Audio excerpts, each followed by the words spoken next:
Right, the last main item then is the Integrated Offender Management report, and it outlines the current position within West Yorkshire. Yes. Angela, yeah? Okay, so you've had this report before, probably around 6 months ago, Commissioner, around when we changed how we dealt with our IOM, our Integrated Offender Management Programme. So it's more of an update as opposed to the last report that you've met previously. Yeah. So just to sort of recap really, Integrated Offender Management involves police and partners working together, a local response to crime, targeting those offenders most at risk of re-offending. So in effect, those causing most harm to our communities. And as you'll recall when I've updated you previously, we've started to change who we target. Previously, we were looking at more of these serious acquisitive crimes, so the burglars and the robbers, so to speak, whereas now we've started to look at those that are causing the most harm in our communities, whether they are CSE offenders or whether they are domestic abuse offenders. We've widened it out somewhat over the last 6 months or so. This landscape is ever changing, but that's on the back of the National Probation Service and the Community Rehabilitation Company, the CRC, who are just finding their feet somewhat and are subject to constant change at the moment that we're finding.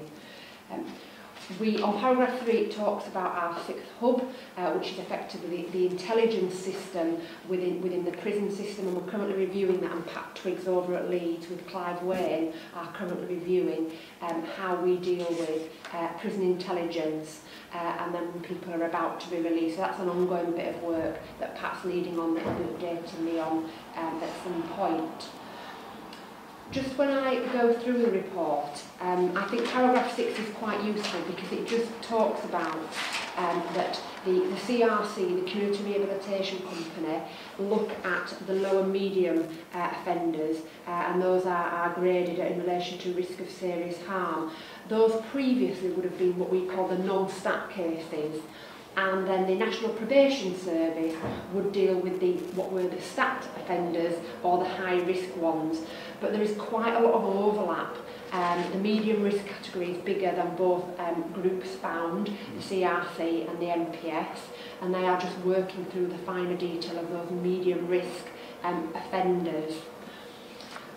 You can then see, and I think the 3 cohort model on the picture there is quite useful, in that it talks about the risk of re-offending, which were the original crime offenders, and the volume crime and the PPOs. Then we've got that risk of harm category in the middle, and then the public protection statutory responsibility for the registered sex offenders. Across the whole of West Yorkshire, we have 1,055 people that are either medium or high risk on our IOM programme. It was 1,000. We effectively say we've got 1,000 places and we're at capacity, but suddenly we're on 1,055. So extras have been added in because the local teams have identified them and wanted to do some work with them. At each district, we have an inspector in charge of the IOM programme, a detective inspector, and then people sat under that inspector doing the work. And then I chair a quarterly strategic group IOM meeting, of which Nick Hawley from the CRC and Maggie Smallbridge from Probation come to, as well as other partners. And we're just now going to flesh that out to other youth offending teams, etc., and other people within the community to get that more buy-in from partners.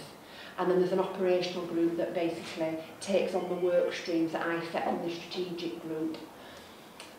Paragraph 15 onwards talks about our drug testing in custody, which is interlinked. Whilst it's a separate issue, it is interlinked.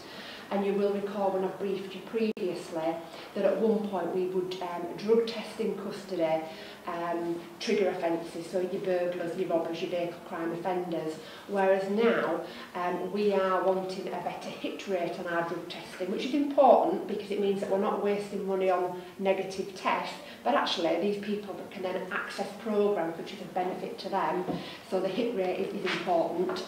And recently we've started to drug test after the Wakefield pilot that you've been briefed on previously, around drug testing prisoners in custody where drugs are a motivating factor in their offending. So, for example, domestic abuse, violence within the home setting, etc.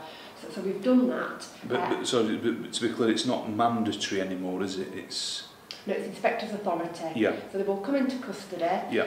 Trigger offences were naturally the ones, the serious acquisitive crime, and then the inspector would be asked on the odd occasion to do another one. It's effectively the other way around now. Yeah.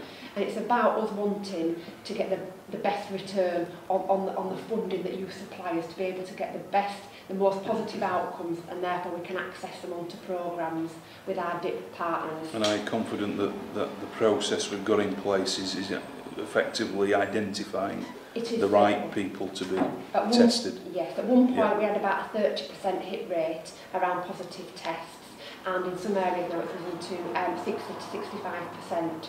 So more people are testing positive, which therefore we can then access them onto programmes working in partnership. Just moving on then, on paragraph 22, it talks about the funding that yourself and from the main budget you supply for this drug testing work, and you support our whole 157 detention officers by specifically paying for 40 of our detention officers to be able to undertake this work. And last time I was down here at the office, you asked me for that updated position. Yeah. That reports at the Chief Officer team next Tuesday, nice. And then when it's left the Chief Officer team next Tuesday, it will obviously come down here with an up-to-date position around what the funding currently covers, and some options for yourself to move it forward if you choose.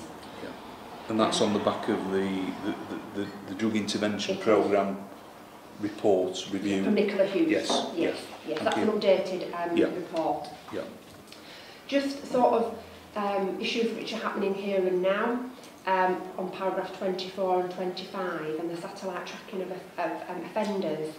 We have around 70 voluntary tags, that we've had for a number of years from a company called Buddy, which was a pilot but has gone on over time, where an IOM offender can say, I would like a voluntary tag to help me with my offending behaviour or not. Could I have one please? We supply one and then we track them through Buddy. I've done a piece of work last month and the month before around, are they worth their money? The £200,000 a year is a contract. Is it worth the money? Would the districts want to continue with those 70 tags which they've all got? Could we better use them? And at the last round of the local accountability meetings at the 5 districts that myself and Mr Robbins chairs, all districts said they would like to continue with that. And they've actually started to use them a little bit differently in line with IOM and the drug testing, and that we've now got some domestic abuse offenders wearing these, so they can show where they've been at what times, etc., to try and help manage their behaviour. So we are looking at going to procurement with Julie Howell, and she's looking at seeing if she can do that across the region to get the best deal and the most up-to-date kit for us, whether that's with Budget or whoever. There will probably be a number of people that will want to bid for that contract. Was that part of the Home Office pilot initially? It was. When Damien Green came to lead. But it's about 4 or 5 years in now. So I'm keen to put it on a firmer footing. Right. And I'm also keen, as part of my IOM strategic group, to have a conversation with the CRC, because actually they're benefiting from that as well, and I will be asking them for a contribution. Yep. And then just moving through the report if I can, we've got some work ongoing with Jane Sykes under predictive policing around IOM and around how we predict who will commit what offences where across our force. And that's with Leeds University that Jane Sykes is. I've not got an update on that, but she's certainly told me it's ongoing. And then on our last inspection around and you know this in any event, Commissioner, but on our last inspection from the HMIC around our work around IOM and tracking and drug testing, we were seen as being maybe not leading the way, but out there in front with some other forces that started to look at this. Because I think it's true to say in some areas up and down the country, due to the budget cutbacks, it's been reduced elsewhere, but not here. And then just on paragraph 35 onwards in the report, there's just a couple of little case studies really, or some detail around how it's working out in the community that you might feel is useful, just around Wakefield IOM partnership, around heavy drug users.